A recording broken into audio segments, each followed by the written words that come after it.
Hello friend, Grima design and construction में आपका स्वागत है। आज की इस वीडियो में हम स्ट्रिपिंग टाइम क्या चेंज हुआ है इस कोड के अंदर उसके बारे में बात करेंगे। IS 456-2000 में जो स्ट्रिपिंग वैल्यू दी गई है उसमें कुछ चेंज आया है, तो उस चेंज को बताऊंगा मैं इस वीडियो में। और उससे पहले बताऊंगा थोड़ा कि फॉर्मवर्क होता क्या है, कितने टाइप के फॉर्मवर्क होते हैं। तो स्टार्ट करते हैं। देखिए, पहले फॉर्मवर्क की बात करते हैं कि फॉर्मवर्क होता क्या है। कि हमें पता है कि कंक्रीट एक मिक्सचर है सीमेंट, सैंड और एग्रीगेट का, जिसको एक फ्रेम की ज़रूरत होती है होल्ड डाउन करने के लिए, या फिर जो हमें शेप देनी है उस शेप के अकॉर्डिंग हमें एक फॉर्मवर्क रेडी करना होता है। तो उसके लिए हमें फॉर्मवर्क चाहिए। कौन कौन से फॉर्मवर्क हम यूज़ कर सकते हैं, तो बात करते हैं टाइप ऑफ फॉर्मवर्क की। जैसे टिम्बर फॉर्मवर्क है। पहले टाइम में क्या है कि टिम्बर फॉर्मवर्क यूज़ किया जाता था, उसके बाद प्लाईवुड फॉर्म अपना यूज़ होने लगा। नेक्स्ट MS प्लेट, फिर MS प्लेट टाइप का टिम्बर का अपना यूज़ होने लगा। अभी ज़्यादातर यूज़ होने वाला एल्युमिनियम फॉर्मवर्क और प्लास्टिक फॉर्मवर्क अपना अभी करंट की सिचुएशन में अभी धीरे धीरे अपने इंडिया में यूज़ होने लग रहा है। और मैग्नीशियम फॉर्मवर्क और फैब्रिक फॉर्मवर्क, ये क्या है कि बहुत कॉस्टली पड़ जाता है, इसलिए अभी इनका बहुत कम यूज़ होता है।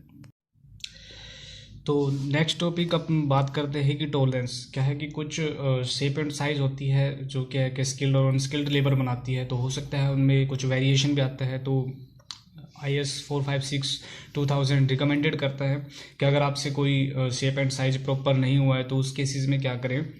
तो उसमें कुछ टॉलरेंस दी गई है IS 456 के अंदर कि अगर आपका कॉलम और बीम का क्रॉस सेक्शन है तो उसकी डायमेंशन में कुछ चेंज है। जैसे 12 mm यानी +12 mm अगर आपके साइज में आता है तो अलाउ होता है, ये IS 456 रिकमेंडेड करता है, और -6 mm तक। ठीक है। और बात करते देखिए, फुटिंग डायमेंशन के अंदर भी कुछ टॉलरेंस बताई है, +50 और -12 mm की हम टॉलरेंस ले सकते हैं। उसके बाद है इसेंट्रिसिटी की बात करते हैं कि उनमें इसेंट्रिसिटी कितनी होनी चाहिए। तो 0.002 times the width of the footings in directionals of deviations but not more than 50 mm से ज़्यादा इसेंट्रिसिटी अलाउ नहीं करते हैं IS 456। और जो थिकनेस में वेरिएशन है उसमें 0.05 टाइम्स स्पेसिफाइड थिकनेस, मतलब ये भी बहुत ज़्यादा हो जाएगी। तो अब बात करते हैं कि इसमें चेंज क्या है। IS 456-2000 क्या है कि टाइम टू टाइम अपडेट होता रहता है। तो बात करते हैं अमेंडमेंट नंबर 4 मई 2013 में चेंज किया है इस चीज़ को, कि ये चीज़ जो भी अपनी टॉलरेंस है प्लस माइनस की, इसको कुछ चेंज किया। और इसको कितना चेंज किया, तो 10 mm कर दिया है अपना क्रॉस सेक्शन कॉलम और बीम के लिए, और माइनस यानी कि कम से कम 5 mm माइनस में चला सकते हो, इससे ज़्यादा नहीं चला सकते। तो बात करते हैं फुटिंग के लिए। फुटिंग के लिए भी माइनस में 10 mm किया है, प्लस में 50 mm है, वो सेम रहा। बात करते हैं फिर थिकनेस में। थिकनेस में +50 mm यानी ज़्यादा हो जाएगी, चल जाएगी, लेकिन -10 mm से कम नहीं होनी चाहिए। देखिए, एक इम्पोर्टेंट लाइन लिखी हुई है कि आप कंक्रीट की डायमेंशन यानी कि this tolerance apply to concrete dimension, ये जो टॉलरेंस है ये आप कंक्रीट की डायमेंशन में चला सकते हो। क्या है कि अगर कंक्रीट की डायमेंशन में जो अपना कंक्रीट है, आफ्टर कास्टिंग आप डायमेंशन जब चेक करते हो तो उसमें जो ये टॉलरेंस क्या है कंक्रीट के लिए, यानी फॉर्मवर्क में चेंजिंग आई तभी कंक्रीट में चेंजिंग आई। ठीक है। तो आप वर्टिकल यानी कि and note to positioning of vertical reinforcement, आप वर्टिकल इन्फोर्समेंट के अंदर ये पोजीशन चेंजिंग नहीं हो सकती। क्या है कि जो अपना वर्टिकल अलाइनमेंट पे होना चाहिए यानी जिस पोजीशन पे होना चाहिए वही होना चाहिए। उसके अलावा आप अगर आपका कॉलम के अंदर 12 mm आपका ऑफसेट बन रहा है तो इसका मतलब ये नहीं है कि आप रेनफोर्समेंट में भी आप उसको 12 mm एक्सीड कर दोगे या फिर नहीं, वो अपना पोजीशन पे होना चाहिए। नेक्स्ट थिंग की बात करते हैं cleaning and treatment of formwork. क्या है कि जब आप फॉर्मवर्क अप्लाई करते हो उस कंक्रीटिंग के लिए, तो क्या कहते हैं कि ऑल द बिस particle chipping showing and sawdust, मतलब कोई भी उसके ऊपर डस्ट है या कुछ भी तरह का है तो आपको प्रॉपरली कंक्रीटिंग से पहले उसको क्लीन कर लेना है। और the face of formwork in contact with concrete shall be clean and treated with from releasing agent. तो बात करते हैं जो रिलीजिंग एजेंट है जिसको हम शटरिंग ऑयल बोलते हैं। तो शटरिंग ऑयल हमारा क्या है कि क्लीन फेस पे लगाना है बिल्कुल। और releasing agent should be apply so as to provide a thin uniform coating. क्या कहते हैं कि वो एक थिन लेयर कोटिंग प्रोवाइड करता है जिससे आपको डिशटरिंग करने में ईजी हो जाता है। देखिए स्टिपिंग टाइम की बात करते हैं कि जब आप डिशटरिंग करते हो तो डिशटरिंग के टाइम क्या है कि जो भी अपना मेंबर है, तो मेंबर क्या है, मेंबर ये एक सुटेबल स्ट्रेंथ गेन करनी चाहिए। वो कितनी स्ट्रेंथ गेन करनी चाहिए ताकि आप डिशटरिंग कर सको, at least 2 times of the stresses आप स्ट्रेंथ गेन कर ले जब मेंबर। देखिए और डिशटरिंग टाइम में क्या होता है कि आपके मेंबर पे भी डिपेंड करता है, आपके मेंबर की थिकनेस अगर ज़्यादा है या फिर कोई और आप मेटेरियल यूज़ कर रहे हो, सीमेंट या फिर एड मिक्सचर, कोई भी आपका सीमेंटिस मटेरियल्स यूज़ कर रहे हो, तो उस पर भी आपकी डिशटरिंग टाइम को डिपेंड करता है, ठीक है।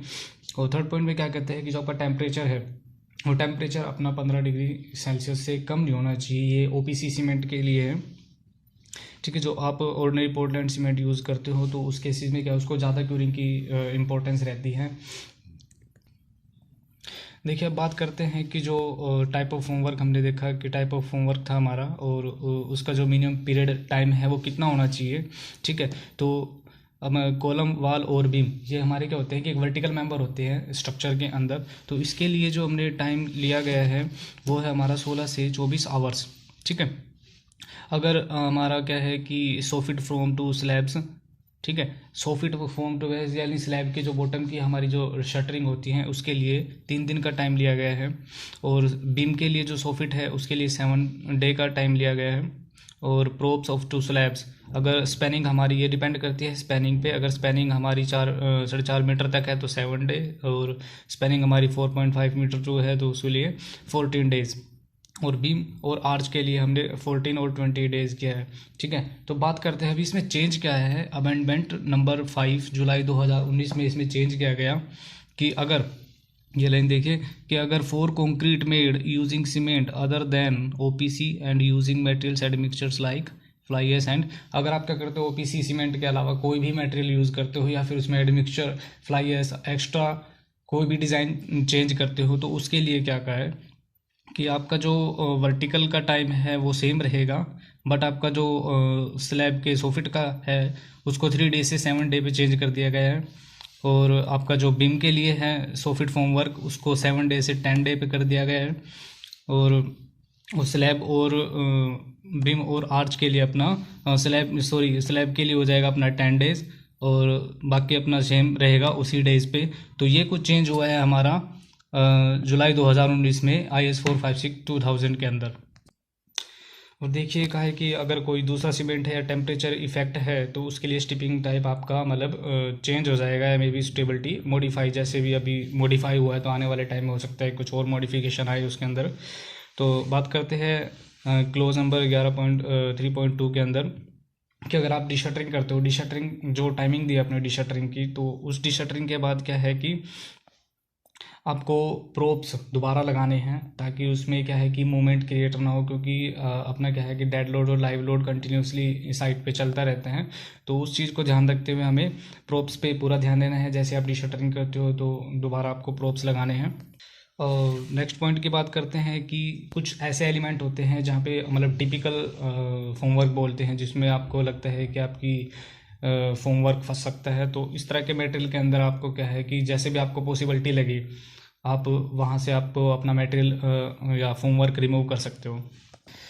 अब देखिए फॉर्मवर्क को एक टाइम हमने कैसे दिया, ये अमेंडमेंट नंबर हमारा जो मैंने अभी बताया है वो मैंने पेन से लिख दिए थे, इसमें आपको क्लियर दिखेगा कि जैसे हमारा टाइमिंग चेंज हो गया है, ठीक है। तो टाइमिंग चेंज हुई है हमारी, ये अमेंडमेंट के अंदर दे रखा है। तो देखिए जो क्लोज है अपना 11.31 उसके अंदर लिखा है कि स्टिपिंग ऑफ होमवर्क में बी डन, यानी हम बात करें कि स्टिपिंग ऑफ होमवर्क में be done in accordance with the provisions, यानी कि provide concrete cube testing is done ensure the flowing minimum strength is achieved. बात करते हैं कि ये हम सब जो डिशटरिंग टाइम लिया गया है वो किस पे डिपेंड करता है, हमारी age of concrete and strength of concrete पे डिपेंड करता है। तो अमेंडमेंट के अंदर ये भी चेंज किया गया है, ये दिखाया गया है कि अगर 3 डेज़ के अंदर जो हमारी स्ट्रेंथ लेता है member of 45% to specify strength, और 7 डेज़ में 60% और 14 डे में 85%। तो इन्हीं स्ट्रेंथ को ध्यान रखते हुए हमने डिशटरिंग टाइम मेंटेन किया है, और डिशटरिंग टाइम हमारा जो चेंज हुआ है, जो हमने मटेरियल या डिज़ाइन मिक्स चेंज किया है, तो उसके अकॉर्डिंग हमारा डिशटरिंग टाइम चेंज हुआ है। देखिए कुछ फैक्टर्स है जो स्टीपिंग टाइम के को चेंज कर देते हैं। वो कौन कौन से फैक्टर है? जैसे ग्रेड ऑफ कंक्रीट है, ठीक है, ग्रेड ऑफ कंक्रीट हो गया, यानी कंक्रीट की ग्रेड बढ़ने से जो अपना स्टीपिंग टाइम है वो चेंज हो जाता है। Grade of cement, heat of hydration, सब सीमेंट के अलग अलग होती है, तो उसके अकॉर्डिंग भी चेंज हो जाता है। टाइप ऑफ सीमेंट, सीमेंट से भी इफेक्ट पड़ता है। साइज ऑफ कंक्रीट मेंबर, अभी बताया था जैसे मैंने कि भाई कंक्रीट मेंबर ज़्यादा है तो उससे भी फ़र्क पड़ता है, या उसकी थिकनेस कम है या ज़्यादा है तो उससे भी अपना जो डिशटरिंग टाइम है वो चेंज हो जाता है। और एसिलेटेड क्यूरिंग, ठीक है। तो ये सब कुछ फैक्टर्स है जो फैक्टर अफेक्टिंग करते हैं अपने स्टीपिंग टाइम को। ओके गाइज, अगर वीडियो अच्छी लगे तो लाइक करो, शेयर करो, सब्सक्राइब करो, और अगर कोई कमेंट है तो प्लीज़ टेल मी। ओके, मिलते हैं नेक्स्ट वीडियो में। Okay, thank you.